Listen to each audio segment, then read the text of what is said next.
नमस्कार, मी ॲडव्होकेट सौ वैशाली अतुल कोराटे।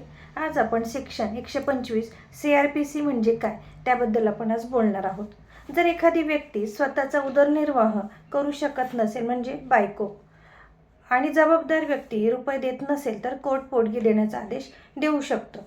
तर हिंदू विवाह कायदा 1955, हिंदू मॅरेज ॲक्ट 1955, कलम 24 आणि 25 अंतर्गत पती किंवा पत्नी दोघंही पोटगी मागू शकतात। कलम 24 तात्पुरत्या पोटगीसाठी आहे, तर कलम 25 कायमस्वरूपी पोटगीसाठी आहे।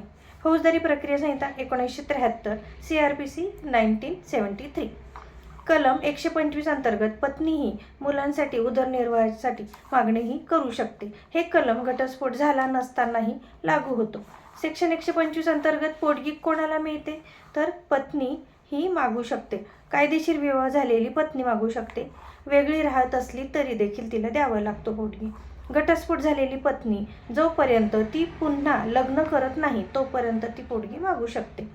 पण जर पत्नी व्यभिचारात राहत असेल, काही कारण नसताना नवऱ्यासोबत राहण्यास नकार देत असेल तर पोटगी ही नाकारली जाऊ शकते।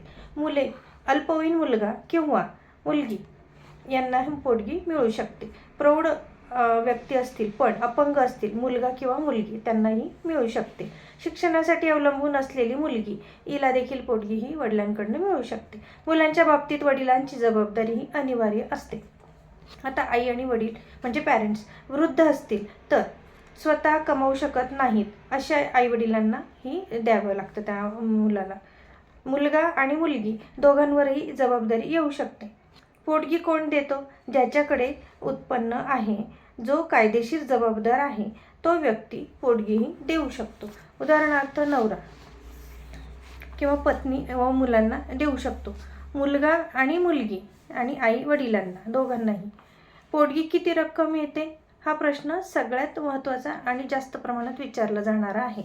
पोटगी किती मिळत असते तर कोर्ट खालील गोष्टी आधी पाहत असतं आणि मगच ठरवत असतं की पोटगी किती दिली पाहिजे। पतीचे उत्पन्न किती आहे, जीवनशैली त्याची कशी आहे, नंतर घर खर्च किती असतो दर महिन्याला, पत्नी व मुलांची गरज किती आहे आणि हल्ली महागाई काय आहे तिचं काय सगळं व्यवस्थित ते बघून आणि मगच पोटगी ही ठरवली जाऊ शकते। त्याची रक्कम ही ठरत असते। पोटगी ठराविक रक्कम सांगत नाही तर पोटगीमध्ये ही ठराविक रक्कम सांगितली जात नाही, कारण का तर कोर्ट ठरवतं की सगळं बघितल्यानंतर प्रत्येकाची पोटगी ही वेगळी असू शकते आणि असतेच। पण साधारणपणे उत्पन्नाचा 1/4 ते 1/3 भाग पोटगी म्हणून दिला जाऊ शकतो। सेक्शन 125 केस कुठे केली जाते म्हणजे कुठे दाखल केली जाते तर JMFC judicial magistrate first class कोर्टामध्ये। पत्नी राहत असलेल्या ठिकाणी ही होऊ शकते, पती राहतो त्या ठिकाणी देखील होऊ शकते। जलद चालणारी ही प्रोसिजर आहे, साधी प्रक्रिया असते पण गरीब व गरजूंसाठी ही अतिशय उपयुक्त आहे। पोटगी न दिल्यास काय होतं तर जर कोर्टाने आदेश दिल्यानंतरही पोटगी दिली नाही तर वॉरंट निघू शकतो, जेलची शिक्षा देखील होऊ शकते, पगारातूनही थेट कपात त्याच्या होऊ शकते, बँक खाते जप्त होऊ शकतं। म्हणजेच सेक्शन 125 हा मजबूत कायदा आहे। कायदेशीर सल्ला आहे की आपण पोटगी मागणे हा गुन्हा नाही तर पोटगी देणे ही कायदेशीर जबाबदारी आहे। खोटे उत्पन्न दाखवणे गुन्हा ठरू शकतो। प्रत्येक केस ही वेगळी असू शकते, म्हणून तज्ज्ञ वकिलांचा सल्ला घेणे अत्यंत आवश्यक आहे। आणि ह्या पद्धतीने मी तुम्हाला आज सेक्शन 125 CRPC बद्दल तुम्हाला थोडक्यात माहिती सांगितलेली आहे। तरी पण योग्य वकिलांचा सल्ला घ्या आणि मगच ही प्रोसिजर करा।